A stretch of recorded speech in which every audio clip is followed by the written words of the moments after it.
그날 나는 밥상을 엎지 않았다. 그 대신 내 인생을 엎었다. 며느리의 목소리가 아직도 귓가에 맴돈다. 어머니, 솔직히 같이 사는 거 불편해요. 요양원 알아보세요. 나는 대답 대신 조용히 고개를 숙였다. 그래, 나갈게. 대신 이 밥상은 그대로 두고 가마.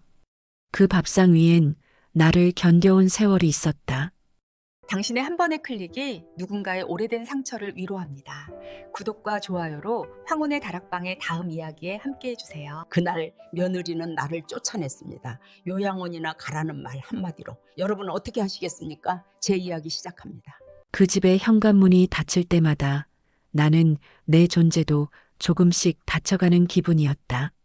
문이 닫히는 소리는 언제부터인가 달라졌다. 예전엔 그저 닫힌다는 의미였다면 지금은 차단된다는 의미에 가까웠다. 바깥과 안을 가르는 경계선. 그리고 나는 점점 더 바깥쪽으로 밀려나고 있었다. 내가 서 있는 곳이 현관 안쪽인데도 이상하게 나는 문 밖에 서 있는 것처럼 느껴졌다. 처음엔 사소한 말이었다.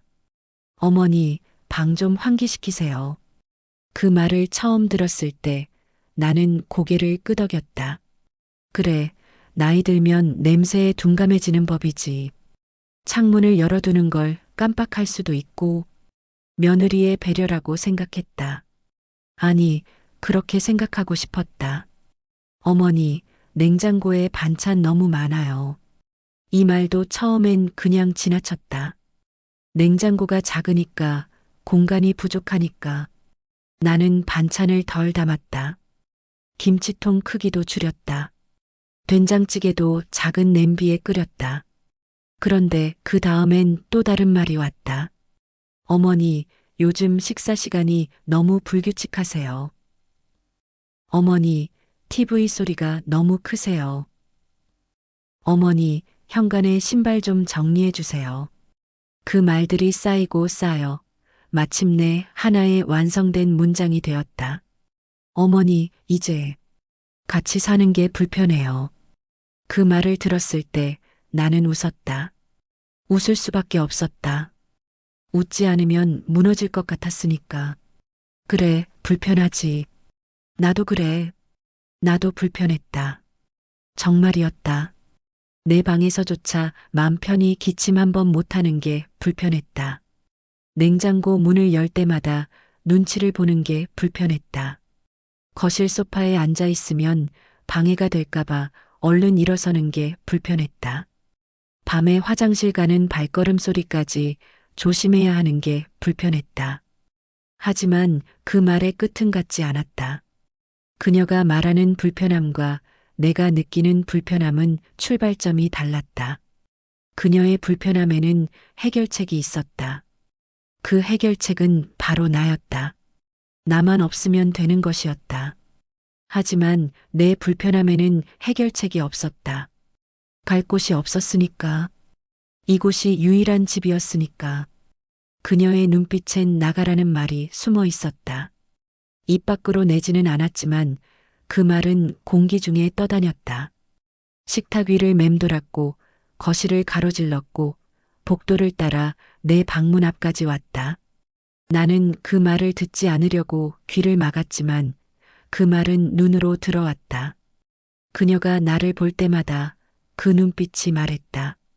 왜 아직도 여기 계세요? 식탁 위엔 세 사람이 앉았지만 대화는 둘만 이어졌다. 오늘 회사에서 팀장님이 그러시는데.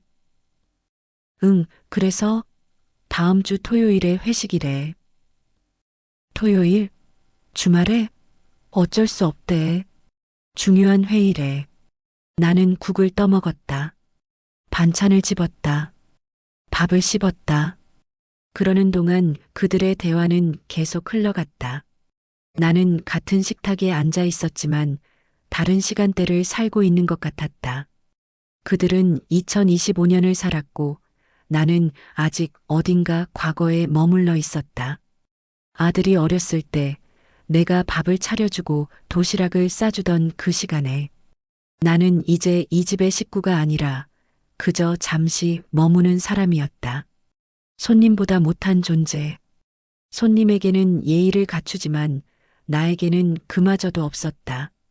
손님은 며칠 있다 떠나지만 나는 떠날 곳이 없어서 머물렀다. 그 차이가 모든 것을 결정했다. 나는 수저를 내려놓으려다 말았다. 소리가 날까봐.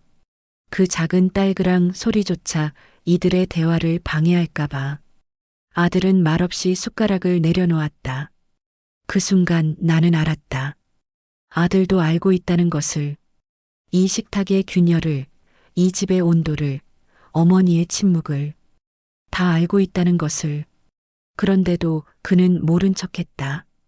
아니, 어쩌면 정말 모르고 싶었는지도 모른다. 엄마, 나중에 얘기하자. 그 말은 결국 아무 얘기도 하지 않겠다는 뜻이었다. 나중은 오지 않는다. 나는 그걸 알았다. 70평생을 살아오면서 배운 게 있다면 나중이라는 말은 대부분 거절을 의미한다는 것이었다. 나중에 효도할게요. 나중에 찾아뵐게요. 나중에 연락드릴게요. 그 모든 나중은 결국 오지 않았다. 아들은 자리에서 일어났다. 며느리도 뒤따라 일어났다. 설거지는 내가 하겠다고 했지만 며느리는 고개를 저었다. 아니에요, 어머니. 제가 할게요. 그 말에 담긴 의미를 나는 알았다. 당신은 그냥 당신 방으로 들어가세요. 나는 천천히 자리에서 일어났다. 무릎이 시큰거렸다. 허리가 뻐근했다. 하지만 그보다 더 아픈 건 따로 있었다. 이 집에서 나의 자리가 점점 사라지고 있다는 것. 어머니도 시어머니도 할머니도 아닌 그저 불편한 존재가 되어가고 있다는 것. 복도를 걸어 내 방으로 가는 길이 유난히 길게 느껴졌다. 문을 닫았다. 이번엔 내가 스스로 닫았다. 그리고 생각했다. 언제까지 이렇게 살 수 있을까? 아니, 이게 과연 사는 것일까? 그날 며느리는 내 방 앞에 서 있었다. 노크도 없었다. 문을 열지도 않았다. 그저 문 앞에 서서 문틈 너머로 말을 던졌다. 팔짱을 낀 채 무표정하게. 어머니, 요양원 알아봤어요. 나는 이불을 개고 있었다. 손이 멈췄다. 이불 모서리를 잡은 채로 나는 그 말을 곱씹었다. 요양원. 요양원이라고 했나? 시설도 좋고 직원들도 친절하대요. 식사도 잘 나오고 프로그램도 많대요. 그녀의 목소리는 마치 새 아파트를 소개하는 부동산 중개인 같았다. 밝고 또렷하고 감정 없이 사실만을 나열했다. 나는 여전히 이불을 들고 있었다. 손에 힘이 들어갔다. 이불 천이 구겨졌다. 일주일에 한 번은 목욕 서비스도 있고요. 물리치료도 받을 수 있대요. 그 순간 내 귀에 요양원이라는 단어가 얼음장처럼 박혔다.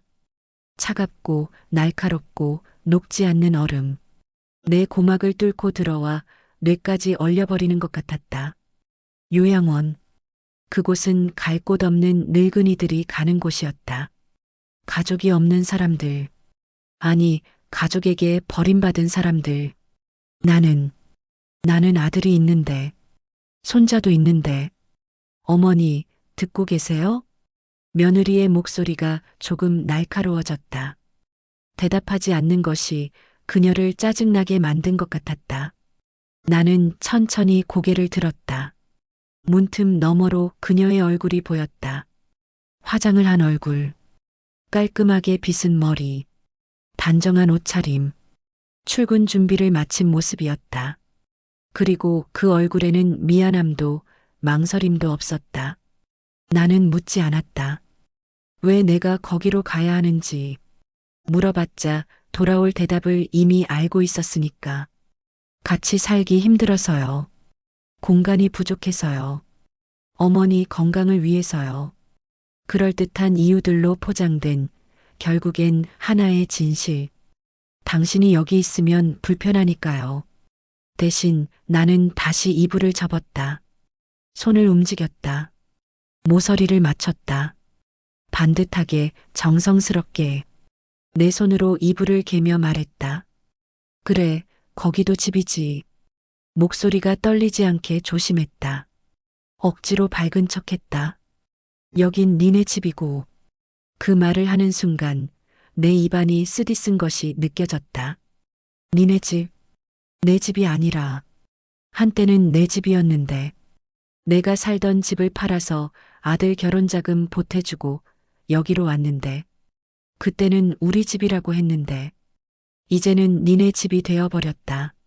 며느리는 잠시 침묵했다. 그 침묵이 무엇을 의미하는지 나는 알았다. 안도. 생각보다 쉽게 풀린 것에 대한 안도. 예상했던 반발이나 눈물이 없어서 다행이라는 안도.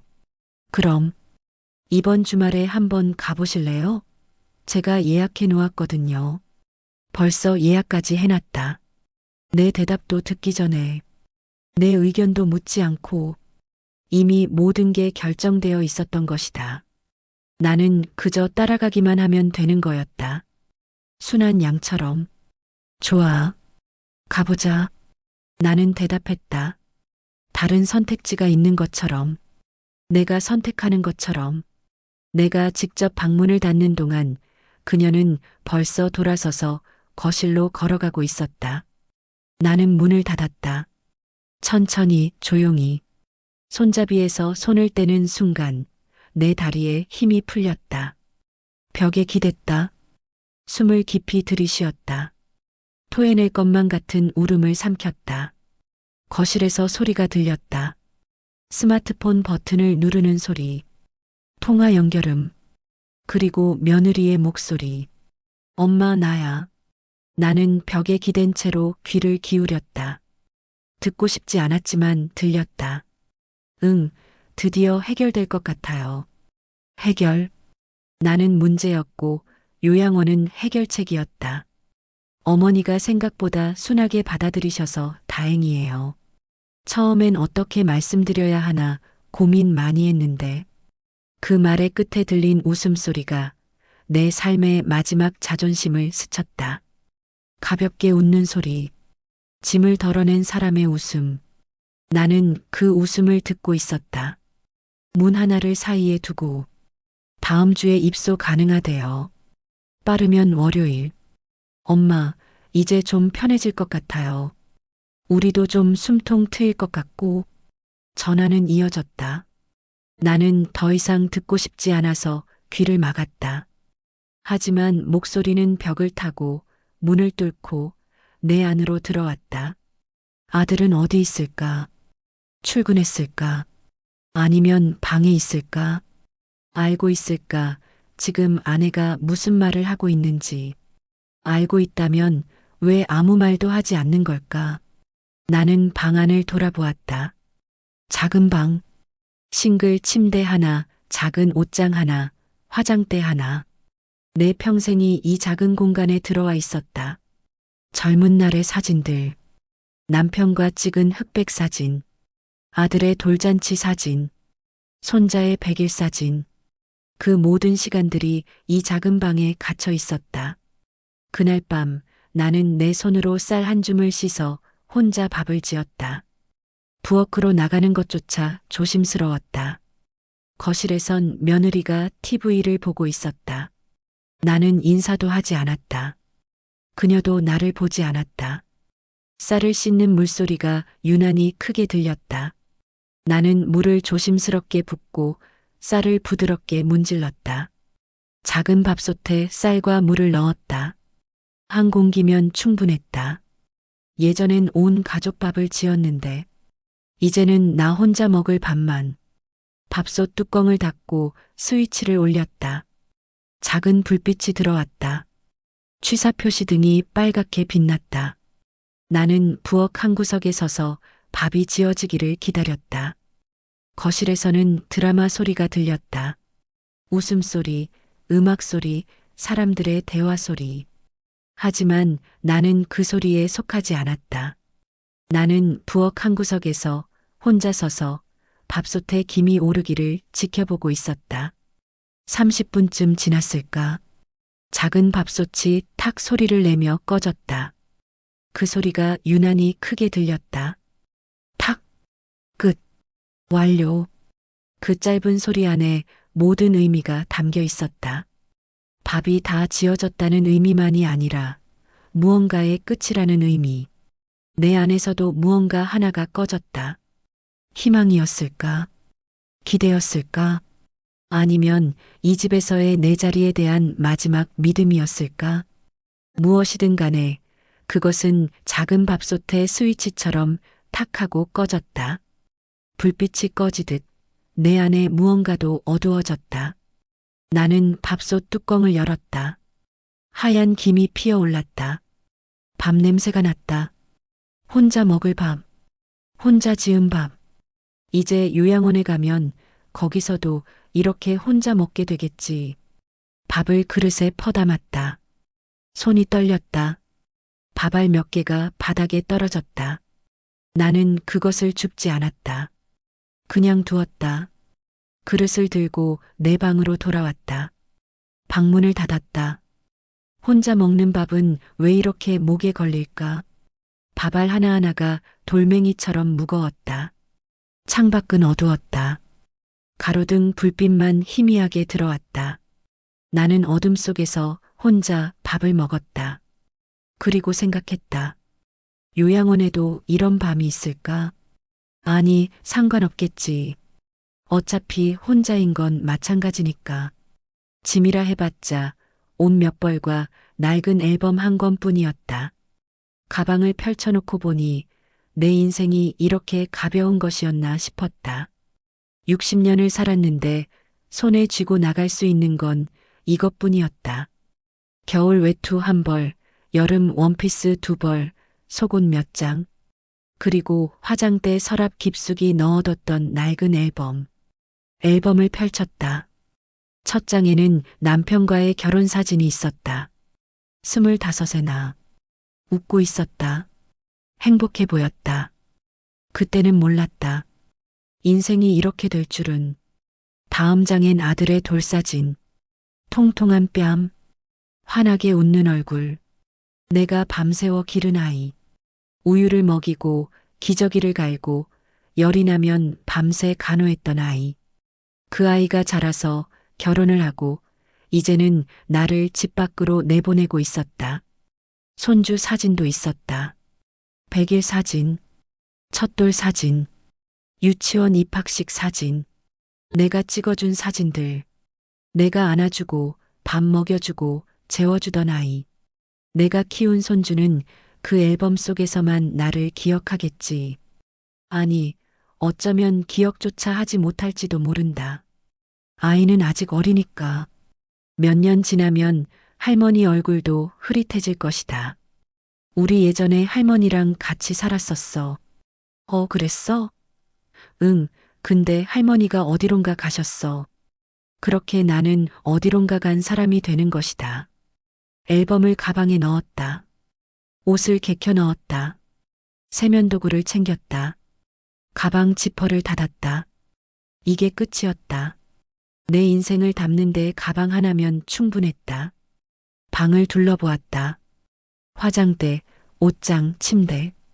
모두 그대로 남겨두고 가는 것들이었다. 며느리가 말했다. 어머니 물건들은 제가 정리해서 보내드릴게요. 정리. 그 말은 버린다는 뜻과 같았다. 아파트를 나오는데 경비 아저씨가 조용히 물었다. 어디 가세요, 어머니? 나는 걸음을 멈췄다. 가방을 든 손에 힘을 주었다. 경비 아저씨는 나를 알았다. 이 아파트에 3년을 살았으니까. 가끔 택배를 받아주기도 하고 날씨 얘기를 나누기도 했다. 나는 웃으며 대답했다. 잠깐 바람 쐬러요. 가방을 들고 바람을 쐬러 가는 사람은 없었다. 경비 아저씨도 그걸 알았을 것이다. 하지만 그는 더 묻지 않았다. 고개만 끄덕였다. 조심히 다녀오세요. 나는 고개를 숙여 인사하고 아파트 정문을 나섰다. 뒤돌아보지 않았다. 돌아보면 무너질 것 같았으니까. 버스를 타고 전화를 걸었다. 옛 친구에게 나야. 미안한데 하루 이틀만 재워줄 수 있어? 친구는 묻지 않았다. 무슨 일인데? 그 같은 질문도 하지 않았다. 그저 말했다. 와. 우리 집 좁지만 뭐 어때? 와. 그날 이후로 나는 한 친구의 집 거실에 얹혀 살았다. 친구는 혼자 살았다. 남편과 일찍 사별하고 자식들은 외국에 있었다. 작은 투룸 아파트. 나는 거실 소파에서 잤다. 이불을 개면 거실이 되고 이불을 펴면 내 방이 되었다. 미안해. 곧 나갈게. 괜찮아. 천천히 생각해. 친구는 그렇게 말했지만 나는 알았다. 오래 있으면 안 된다는 것을. 아무리 친한 친구라도 함께 사는 것과 가끔 보는 것은 다르니까. 낮엔 집에 있기가 미안해서 나는 공원으로 나갔다. 공원 벤치에 앉아 지나가는 아이들의 웃음소리를 들었다. 아이들은 뛰어다녔다. 넘어지고 일어나고 또 뛰었다. 엄마들은 그 뒤를 쫓아다니며 소리쳤다. 천천히. 조심해. 손잡아. 나도 저랬었다. 아들이 어렸을 때 공원에서 뛰어노는 아들을 쫓아다니며 손을 잡아주고 넘어지면 일으켜 주었다. 그때는 힘들었다. 허리도 아프고 다리도 아팠다. 하지만 행복했다. 엄마로서 필요한 사람이었으니까. 지금은 누구에게도 필요하지 않았다. 벤치에 앉아 있는 노인. 지나가는 사람들은 나를 보지 않았다. 나는 풍경의 일부였다. 공원의 나무나 가로등이나 쓰레기통처럼 그저 거기 있는 것. 해가 지면 나는 친구 집으로 돌아갔다. 친구는 저녁을 차려놓고 기다렸다. 왔어? 배고프지? 우리는 함께 밥을 먹었다. 친구는 내게 이것저것 물었다. 아들한테 연락했어? 아니. 연락해봐. 아들이 뭐라고 하는지. 아직은. 밤이 되면 친구는 방으로 들어가고 나는 거실 소파에 누웠다. TV는 껐다. 불을 껐다. 어둠 속에서 나는 창밖을 바라보았다.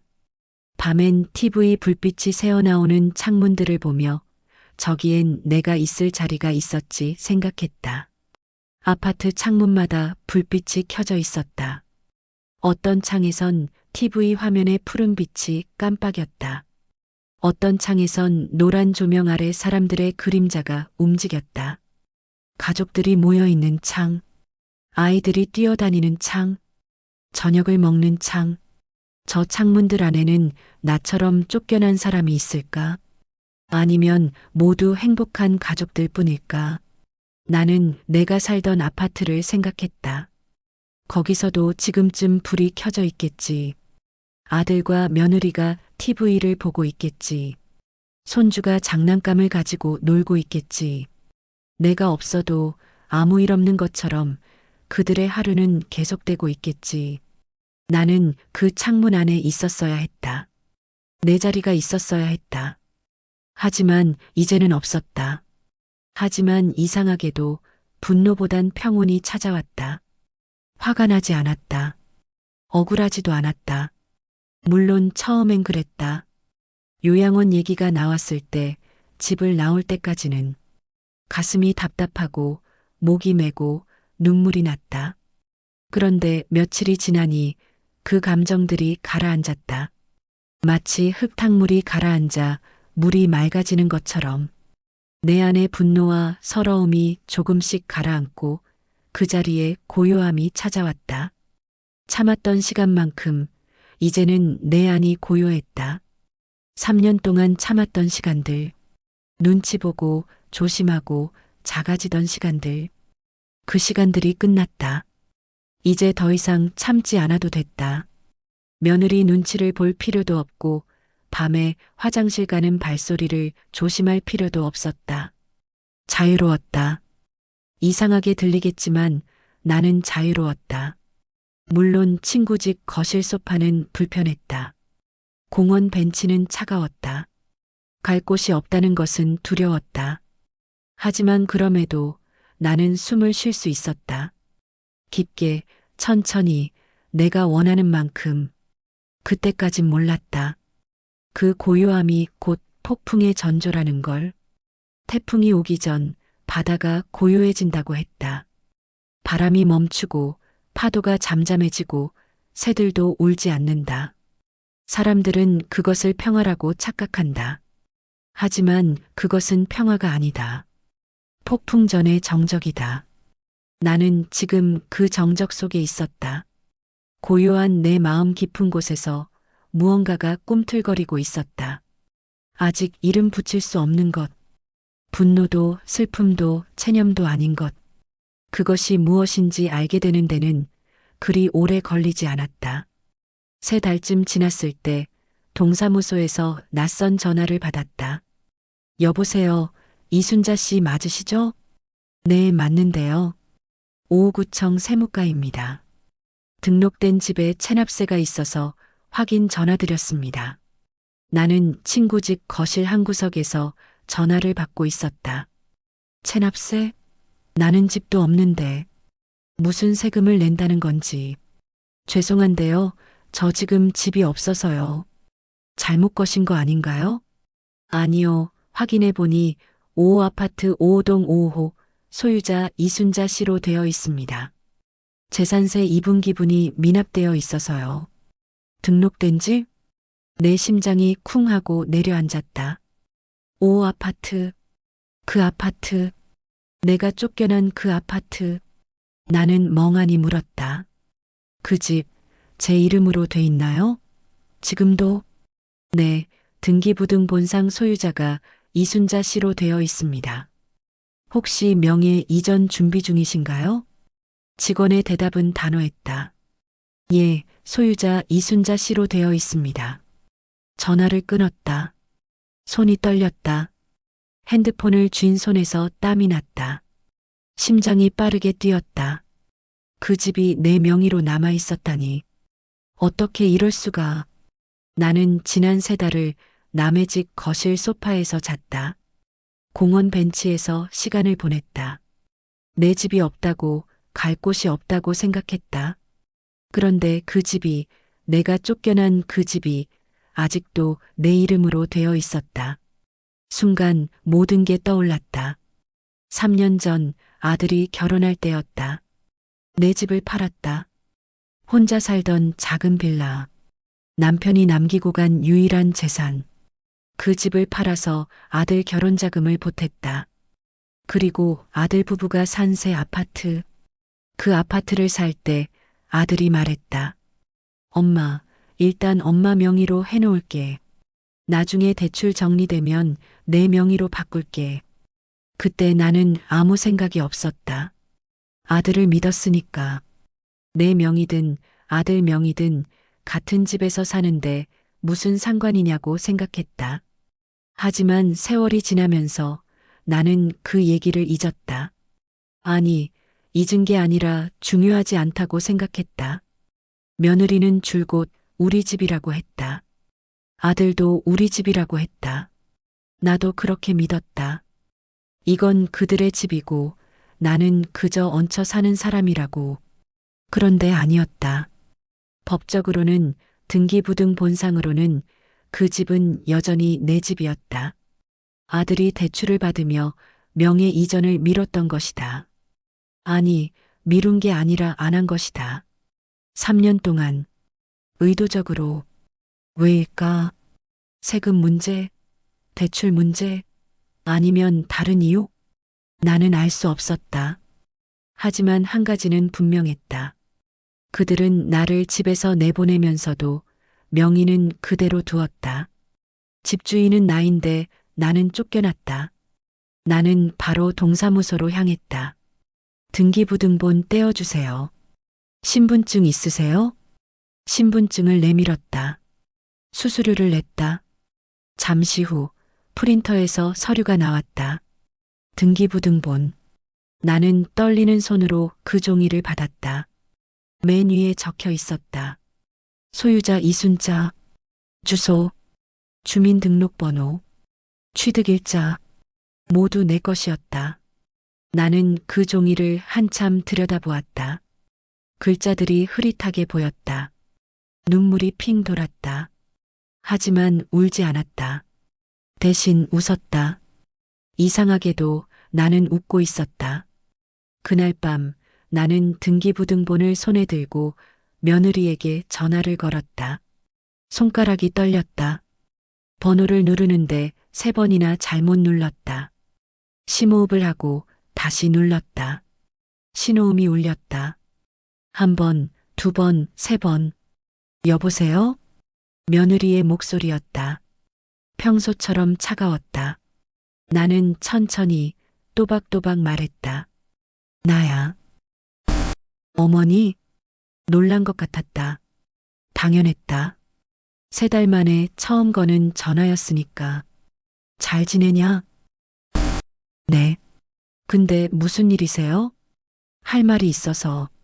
침묵이 흘렀다. 나는 등기부등본을 내려다보며 말을 이었다. 내 집이 아직 내 집이더라. 전화기 너머에서 당황한 숨소리가 들렸다. 네. 무슨. 등기부등본 떼어봤어. 5호 아파트 5호동 555. 소유자 이순자. 나야. 내 이름으로 되어 있더라고. 며느리는 잠시 아무 말도 하지 못했다. 숨소리만 들렸다. 빨라진 숨소리. 어머니, 그건. 잠깐만요. 목소리가 떨렸다. 당황했다. 준비되지 않은 말을 하려는 사람의 목소리.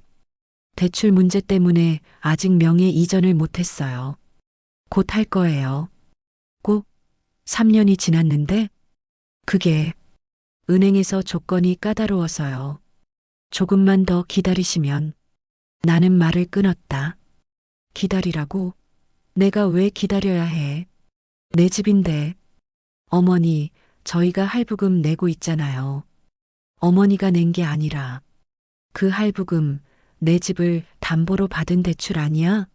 내 명의로? 며느리는 대답하지 못했다. 나는 계속 말했다. 동사무소에서 전화 왔어. 재산세 체납됐다고. 내 명의로 된 집인데 세금은 누가 내야 하는 거야? 그건 저희가 낼게요. 깜빡했어요. 깜빡해? 집주인 몰래? 목소리가 커졌다. 나도 모르게 3년 동안 삼켰던 말들이 터져나왔다. 너희는 나를 집에서 쫓아냈어. 요양원 보내려고 했지. 나한테 우리 집이라고 했어. 근데 그게 내 집이었어. 법적으로, 서류상으로. 너희가 살고 있는 그 집이 내 집이야. 어머니, 진정하세요. 다시 정리하면. 정리? 나는 웃었다. 차갑게. 이제 내가 정리할 거야. 무슨 말씀이세요? 내 집에서 누가 살지 내가 정할 거야. 내가 집주인이니까. 며느리의 목소리가 날카로워졌다. 어머니, 이러시면 안 돼요. 저희가 돈 들여서 산 집인데. 내 이름으로 산 집이지. 너희 돈으로 내 명의로 산 거야. 차이가 뭔지 알아? 그건 말이 안 돼요. 상식적으로.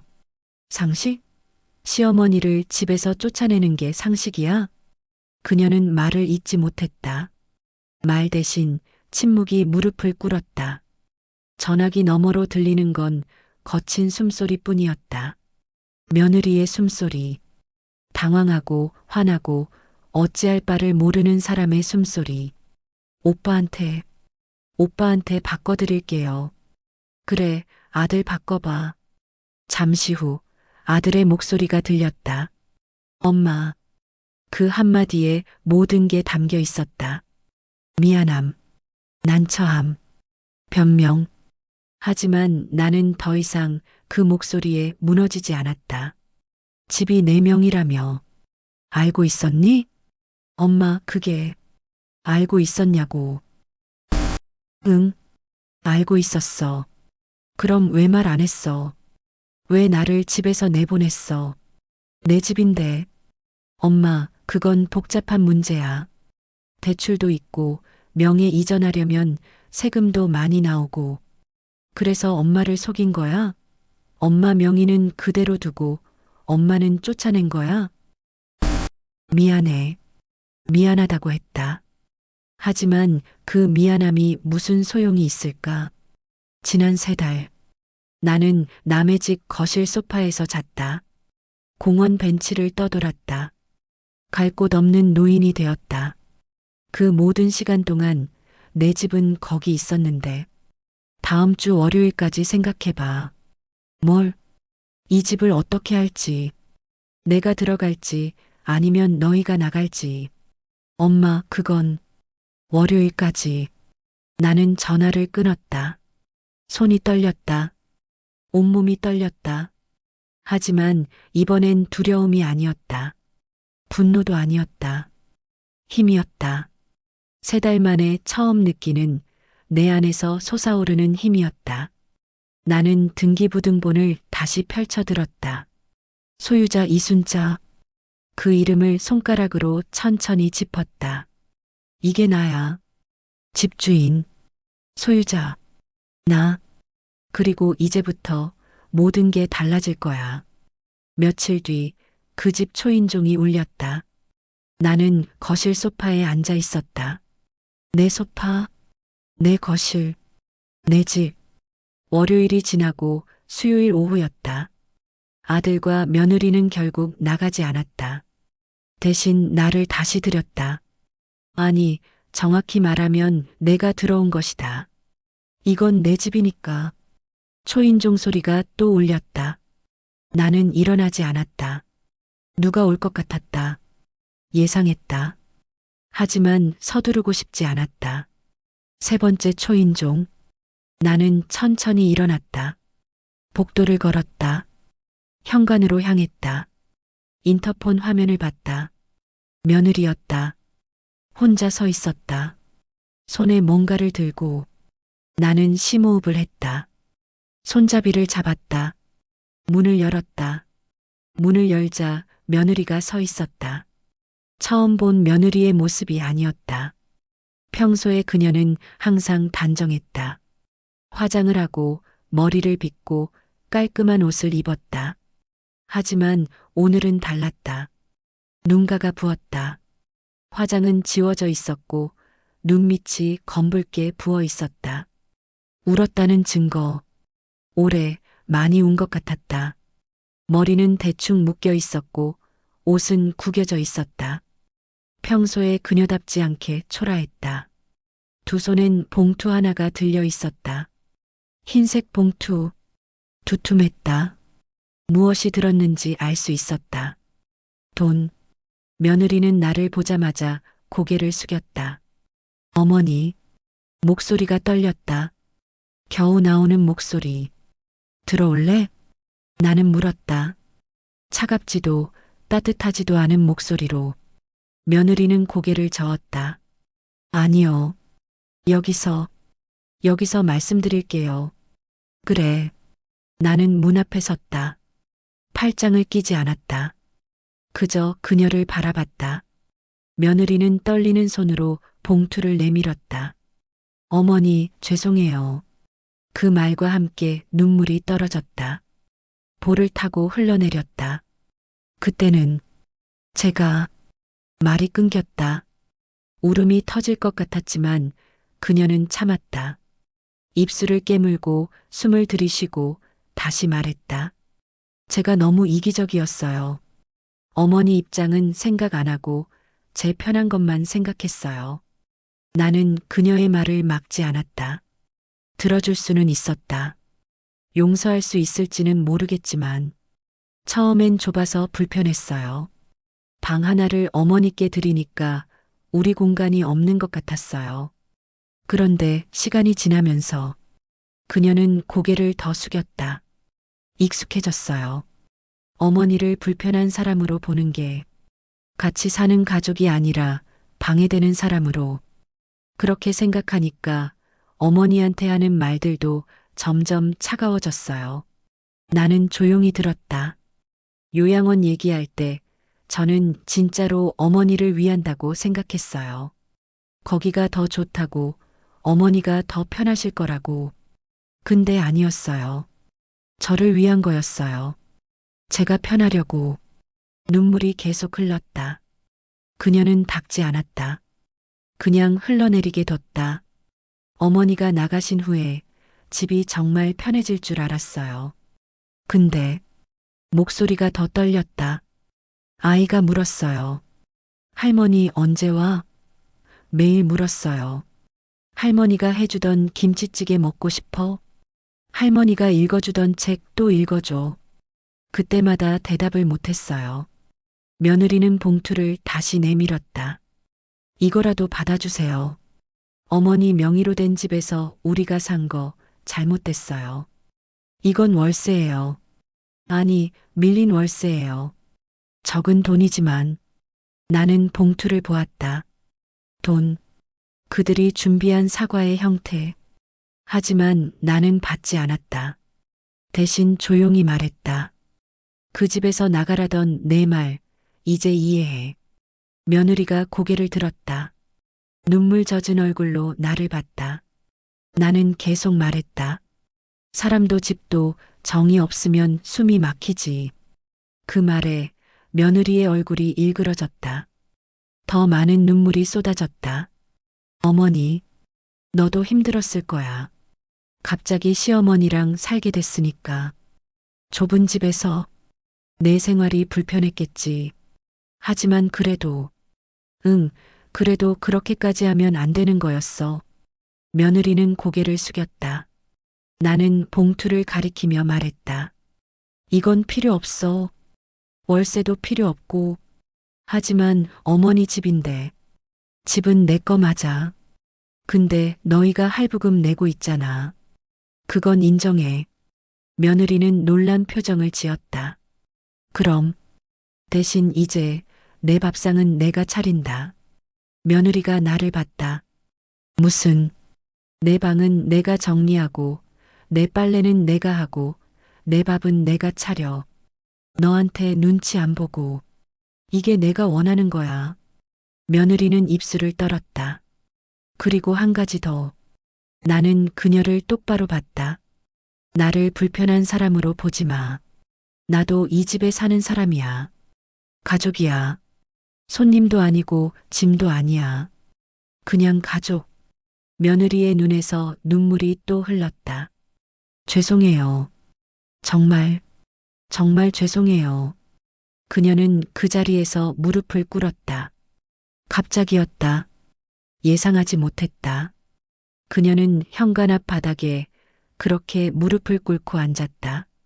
어머니, 용서해 주세요. 제가 잘못했어요. 머리를 숙였다. 땅에 닿을 듯이 나는 당황했다. 무릎을 꿇을 줄은 몰랐다. 일어나. 어머니, 일어나라고. 목소리에 힘을 줬다. 며느리는 천천히 고개를 들었다. 눈물 범벅이 된 얼굴. 일어나. 무릎 꿇는다고 해결되는 게 아니야. 그녀는 떨리는 다리로 일어났다. 나는 그녀를 봤다. 이 젊은 여자, 내 아들의 아내, 내 손주의 엄마, 한때 나를 집에서 쫓아낸 사람.